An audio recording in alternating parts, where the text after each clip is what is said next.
I think we'll start today with Oracle. I mean, I think you mentioned it with their new EHR platform, which was built from the ground up with AI, which I think it's something that Larry's been talking about for quite a while, and it's a focus on clinical workflows. So they've opted for a new build versus kind of layering it on top of, or trying to re-embed it into their existing system. So the goal was to provide patients with the best care they can get. If you kind of look at it, like, what do patients really need?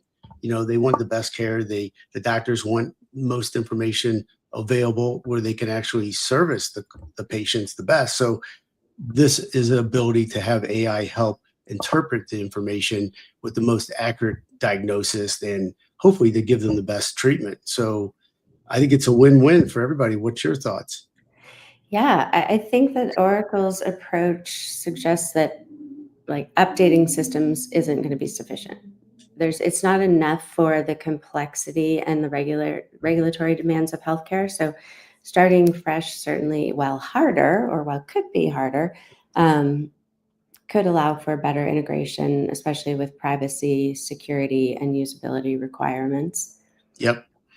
Well, the legacy systems, Epic, Cerner, and even Oracle's earlier products were really products of their time, right? So by adding this new functionality, introduces genuine improvements. So we can see why Oracle is trying to be different here, and it's a different approach.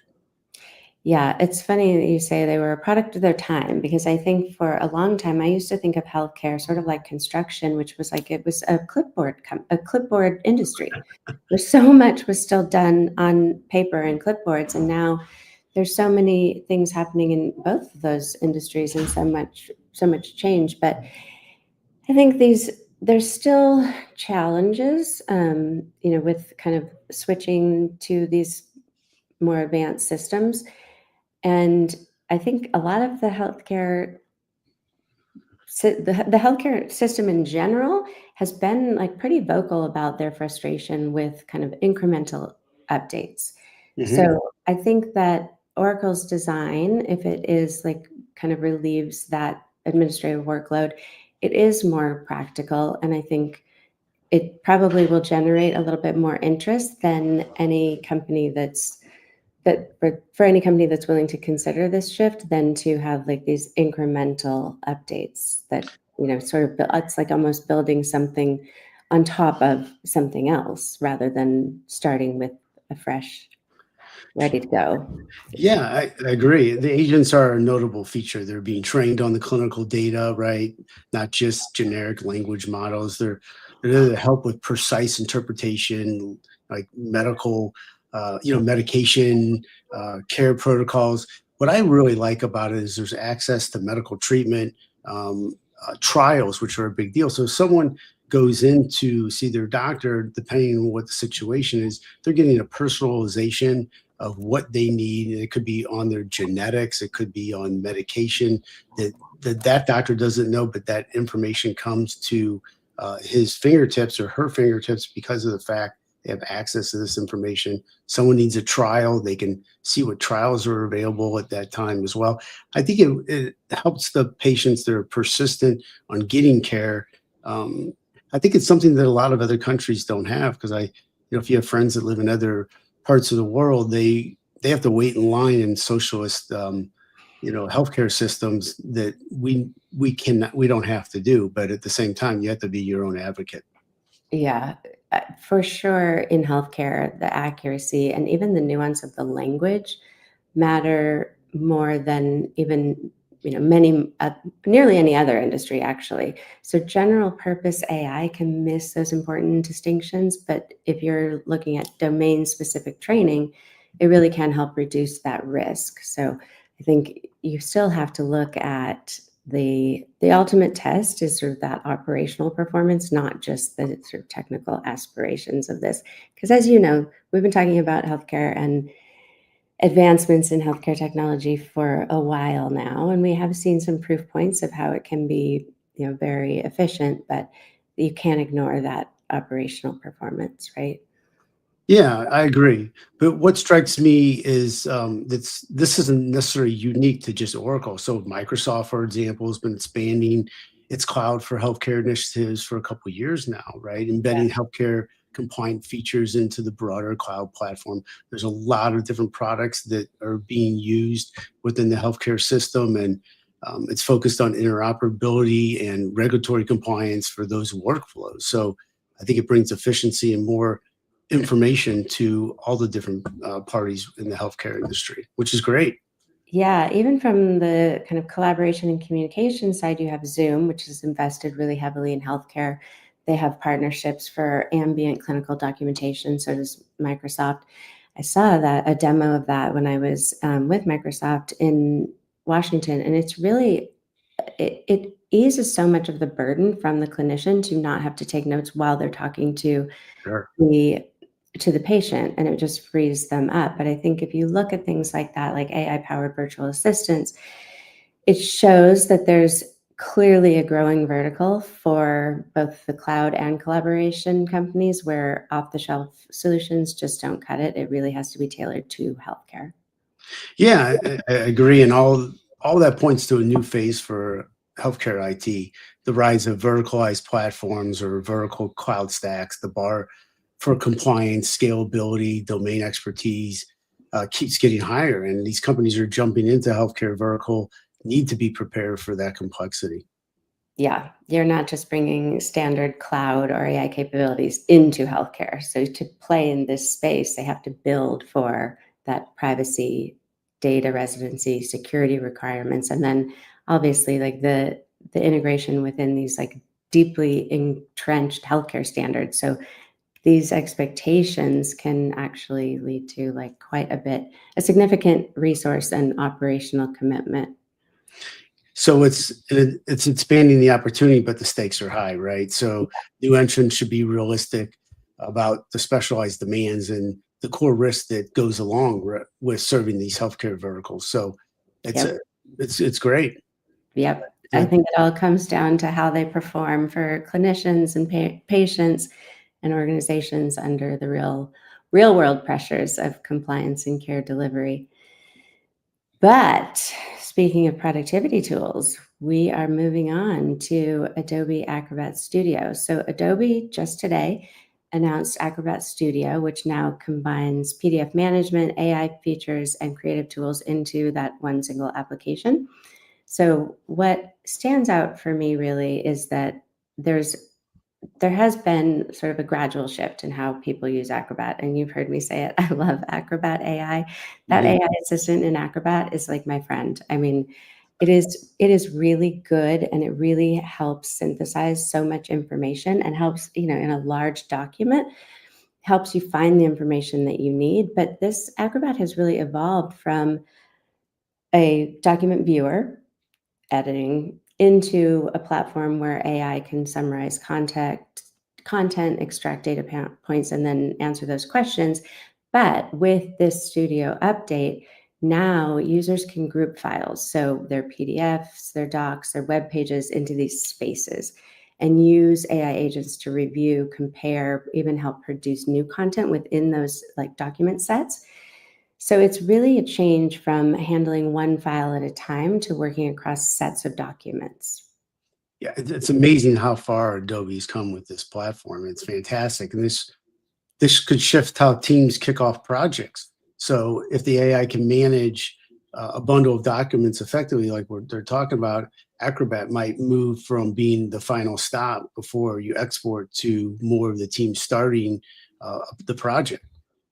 But I think it has a lot of parts to it that are really needed. Yeah, I like this. We're seeing a trend in this kind of like bundling of documents, and one that's it's great for security because you can allow access to only the people who need to see it, but then you have everything kind of in this collection. So it's a little bit similar to what we've talked about before with box hubs. Box's approach is slightly different, but Box Hubs really serves as a way to collect documents from existing storage locations and then gather them into these topic or project-based collections. It doesn't change the original structure of the document. So their AI then is designed to run queries and summaries across these hubs and even reference back to source files so that, like I said, it can, address the things like permissions and compliance. So it's similar to a Box Hubs, and the Boxes had a lot of success with Hubs with Box AI embedded into it as well. So Box has positions its solution to be an additive layer. Users don't have to change file structures or Right. habits. So with higher tier plans offering unlimited AI data, AI queries, Box is signaling that it wants AI to become a daily tool without adding workflow risk. Yeah, it really they both companies really emphasize, right, that security and permissioning, but they come at it at slightly different angles. So, Adobe is sort of encouraging kind of new patterns for collaboration, while Box is somewhat fitting features into existing behaviors, which for Box, that's great. When you're familiar with something as Box users are, because that's where all their documents, everything that they use lives, they kind of turn that into like a breathing document where you can interact with it more. Fantastic. Well, we got some more good stuff. We'll jump into Salesforce. I mean, I don't know what to say except good for Salesforce, another acquisition. It looks like a They're good one. Yeah, this is their, I believe, hopefully correct. They're 6-1 this year. A company called Redlow. I'm not sure if I pronounced it correct, but they've started this whole purchase pattern in May with Convergence, then Informatica, then Moonhub, then Way, and then Bluebirds, and now Redlow. I think I said it right. But um, this Very reflects, of course, I mean, the goal is for them to be more of an automated process with AI-driven workflows. If you look at all these, there's value with each one with you know AI agents, automation of digital tasks with one of them. I love the Informatica acquisition with the data management and the integration and the governance. yeah. Moonhub, you might be more familiar with. It's AI-driven hiring and workforce management way, which we talked about last week, which is more of SQL queries for database and dashboards. Insights, Bluebirds is to improve sales prospecting, AI-driven lead identification. And then this one is more on the agentic process automation by turning data into workflows, which is kind of the direction companies want to go. So what do you think? Yeah, I mean, it sounds like they're layering on a lot of focus capabilities in areas like supply chain automation and data management, but they're layering that on top of their core CRM products. So rather than only building in-house, it looks like they're filling these gaps with these targeted acquisitions. Yeah, the strategy speeds things up. It introduces also integration challenges because when you merge technology and architecture and data models, it's never going to be simple, and you need to have consistency for the users. Yeah. I think that to succeed at integrating these technologies, they have to be able to release the features ahead of competitors. If not, it could create like more fragmentation than creating what they're trying to build, which is making it a little bit more. I hate the word seamless, but I'm going to use the word seamless. I understand.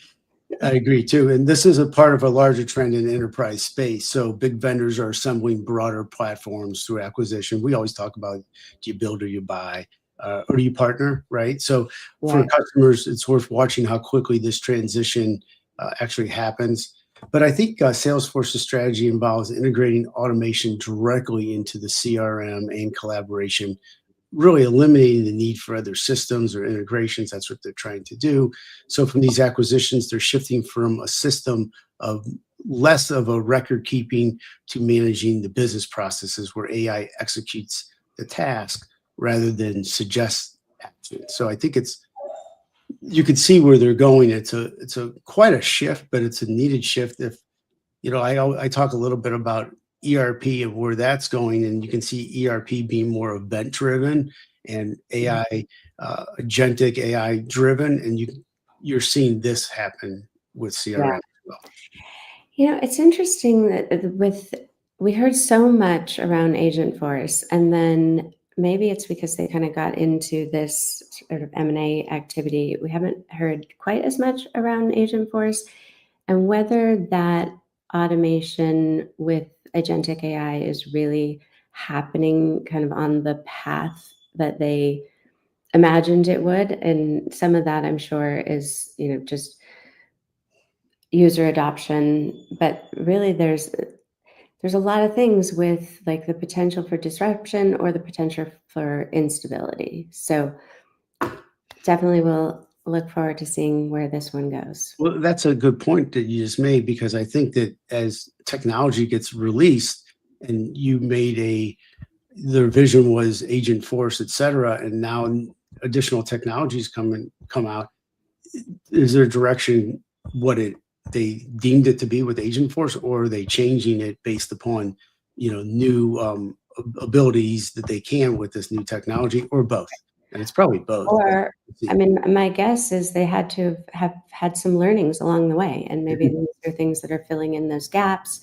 Maybe they're things that they've been planning on building, but then they found the right partner and buying it is better. So there's a lot that goes into these decisions, and months of due diligence, and these deals are not taken lightly, and they're not cheap. They've paid a lot of money for a lot of these acquisitions. So clearly there's a need for it, but I do think that the integrations will be kind of the key proof point.